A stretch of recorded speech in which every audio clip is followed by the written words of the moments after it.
বিদ্যুৎ ও জ্বালানি খাতে বিগত সরকারের রেখে যাওয়া অসম চুক্তি ও অস্বাভাবিক ঋণের বোঝা অন্তর্বর্তী সরকারকে টানতে হচ্ছে বলে মন্তব্য করেছেন পরিবেশ, বন ও জলবায়ু উপদেষ্টা সৈয়দা রিজওয়ানা হাসান।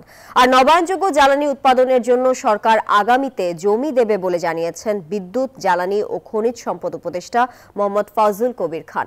সকালে রাজধানীর বিয়াম অডিটোরিয়ামে ৩ দিন ব্যাপী দ্বিতীয় বাংলাদেশ জ্বালানি সমৃদ্ধি ২০৫০-এর উদ্বোধনী অনুষ্ঠানে এসব কথা বলেন দুই উপদেষ্টা। জ্বালানি উপদেষ্টা বলেন, নবায়নযোগ্য জ্বালানি উৎপাদনে বেসরকারি কোম্পানিগুলো এগিয়ে আসছে।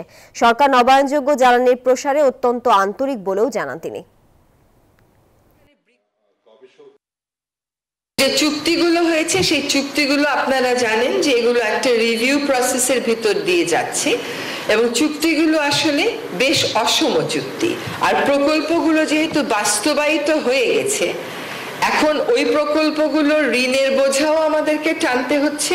So our private sector also must come up and then they deliver the technical standards that has been delivered by what you call private sector in other countries.